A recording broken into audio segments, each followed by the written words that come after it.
Thanks for sticking with me. We've got 2 more points, the I and the M to go. So the I is to imitate Christ always. So the idea here is that your character, your Christ-likeness is super important. And I'm confident that you've experienced this in Greek life, how being a person of integrity is so essential. But this continues on. This will continue on throughout our lives, that we are to be being like Jesus everywhere we go.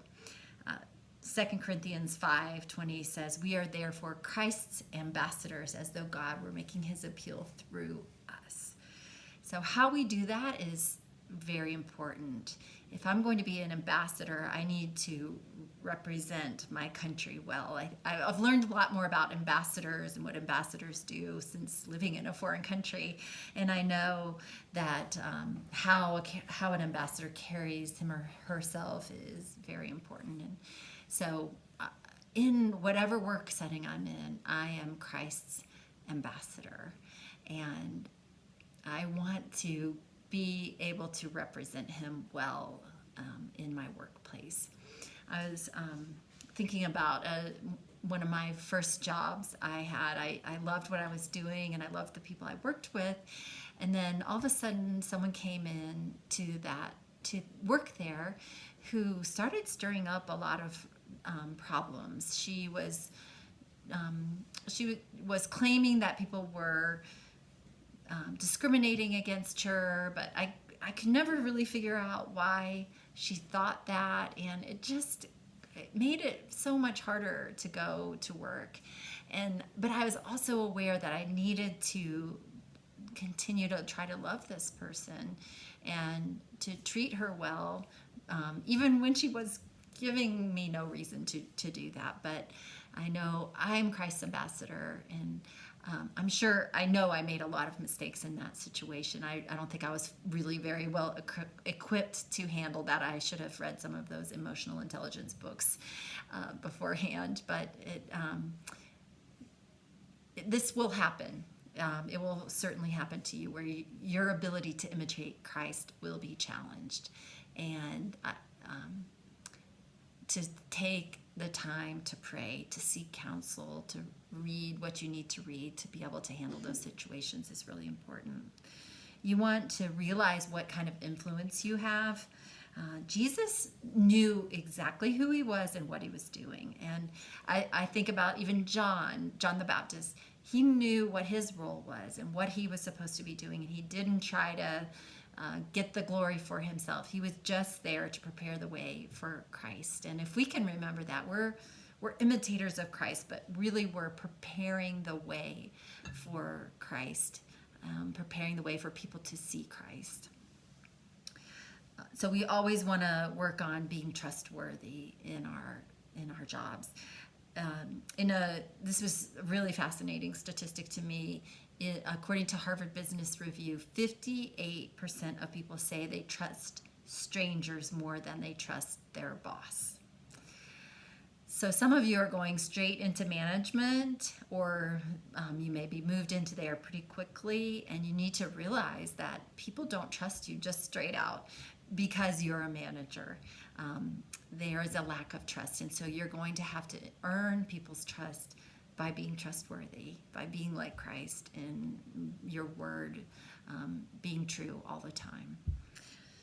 Another aspect I think of this imitating Christ is really valuing Sabbath and rest.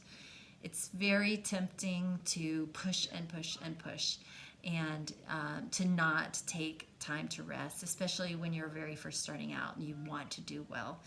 And another surprising statistic is that the average American worker forfeited 50% of their paid vacation in 2017. So people are giving up their vacation days, and 10% of people don't take any vacation at all.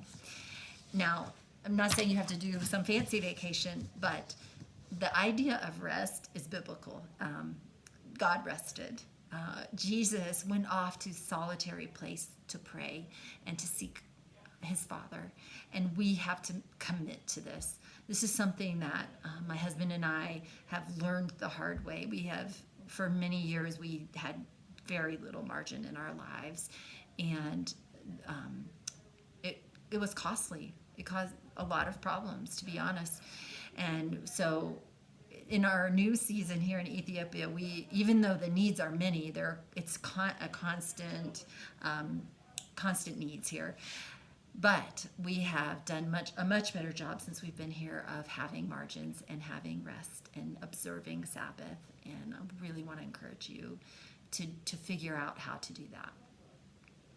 The last one, the M, is to make adjustments as needed. So just like I'm adjusting the light here, you need to make adjustments as needed. As I've kind of been saying, things in your life, whether it's at work or at home, are not going to go exactly like you thought. And you just want to be ready for that. You want to be constantly really walking in the Spirit of God rather than your own flesh. And to be able to say, God, okay, where do you want me to go now? Or how do I need to make an adjustment here? So just as an example, a couple of years ago, I made a career change out of higher education, which I had worked in for a long time. I kind of was straddling church ministry and higher education. And I went to work in an organization that did leadership development for executive women. And in my head, this was kind of an ideal role for me. I thought this is going to be great. And it actually turned out to be a terrible fit. Within first 5 minutes of my very first day, I realized I had made a mistake, that this wasn't what I thought it was going to be. And I quickly had to figure out, how am I going to do this? How am I going to adjust to this situation? How am I going to adjust to these people that are different than what I thought they were going to be? And it was a very challenging time for me. I'm glad that didn't happen to me very early on in my career. And I stayed only 8 months in that role before making a change and actually going back into higher education. But I needed the Lord's wisdom of how to handle that situation and to make those adjustments. In James 1:5, it says, if any of you lacks wisdom, you should ask God, who gives generously to all without finding fault, and it will be given to you. And I regularly ask God for wisdom. I would say in my life, this is the prayer I have prayed most often, is God, give me wisdom.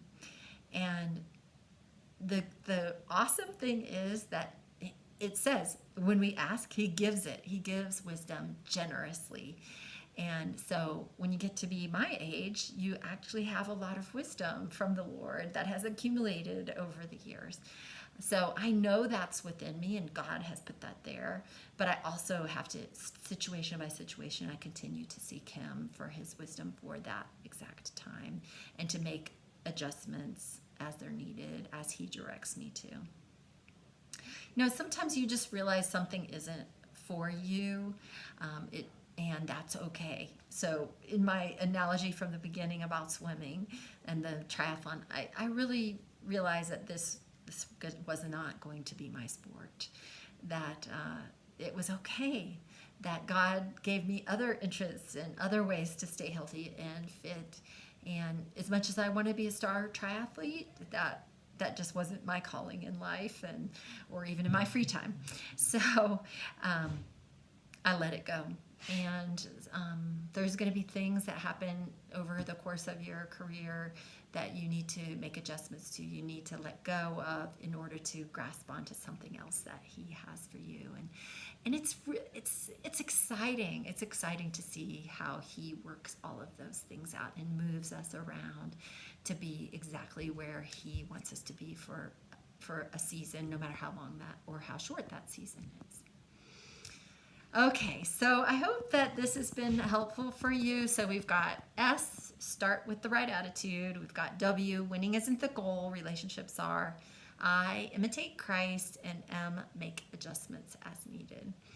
So at this point, I wish I could see if you have any questions, but if you do have questions, I'm sure your mentors would be of great help to you. Or feel free, you can shoot me an email, or we could set up a Zoom meeting if you want.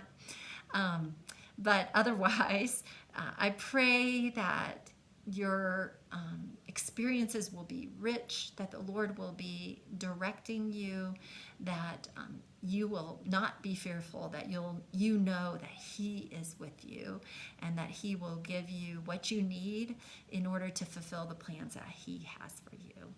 Blessings.